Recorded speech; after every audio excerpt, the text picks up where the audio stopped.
Welcome to quality cuisine by Ayesha ji. तो हमारी आज की रेसिपी है गाजर की खीर। बहुत ही टेस्टी और बहुत ईजी बन जाती है।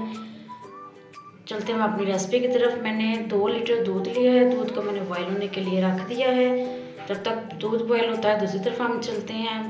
दूसरी तरफ मैंने 1 कप जो है लिए हैं चावल। उनको मैंने 2 घंटे के लिए भिगो के रख दिया था। हम इसके चावल का पानी जो है रिमूव कर देंगे और चावल एक प्लेट में निकाल लेंगे और हाथों की मदद से हल्का सा दबाकर क्रश कर लेंगे। इससे ये होगा कि चावल हमारे बहुत ज़्यादा वो ग्रैंड नहीं होंगे, वो थोड़े से दानेदार चाहिए। दानेदार से ये होता है कि खीर जो है जल्दी और अच्छी बन जाती है। दूध बॉयल हो चुका है, हम इसमें शामिल करेंगे क्रश किए हुए चावल। उसको करेंगे मिक्स। जैसे जैसे चावल पकते जाएंगे तो ये जो है गाढ़ा होता जाएगा। साथ ही हम इसमें 3 अदद सब्ज़ इलायची शामिल कर देंगे और मज़ीद पकाई कर लेंगे इसकी।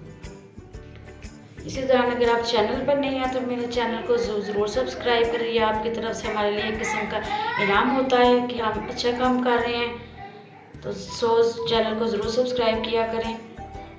साथ ही हम इसमें 2 क्रश की हुई गाजरें, मोटा क्रश किया मैंने गाजर को, वो शामिल कर देंगे। मोटा क्रश करने से ये होता है कि जो है चावल में ना दूध में गाजर अच्छी तरह से नज़र आती रहती है और बड़ा अच्छा सा कलर और फ्लेवर आता है इसमें। साथ ही हम इसमें 1/2 कप जो है चीनी शामिल कर देंगे। चीनी आप अपने टेस्ट के हिसाब से कम या ज़्यादा कर सकते हैं। और मज़ीद इसकी पकाई करेंगे हम। वो है मेरे हस्बैंड की एक बात है, वो कहते हैं कि जब तक खीर को अच्छा तरह से वो पकाया ना जाए तो उसके खीर की रंगत सुनहरी ना हो तो खीर का मज़ा नहीं आता।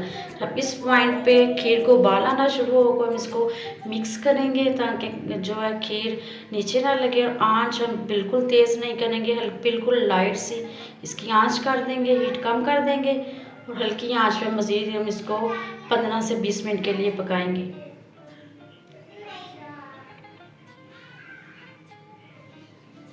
जी, तो मैंने 15-20 मिनट के लिए इसको हल्की आंच पे पकाया तो ये इतना ज़बरदस्त है इसका क्रीमी सा टेक्सचर बन गया। हम इसको मिक्स कर लेंगे अच्छी तरह से ताकि जो सारी मलाई वगैरह है जो इसमें अच्छी तरह से मिक्स हो जाए, उसका अच्छा सा फ्लेवर आ जाए। लास्ट में हम इसमें 1/2 कप खोया शामिल करेंगे और इसके मेल्ट होने तक इसको मज़ीद थोड़ा सा पकाएंगे। हल्की आंच पे ही हम इसको पकाएंगे और लास्ट में हम जो भी आपको ड्राई फ्रूट पसंद है उसको ये यूज़ करेंगे और शामिल करेंगे।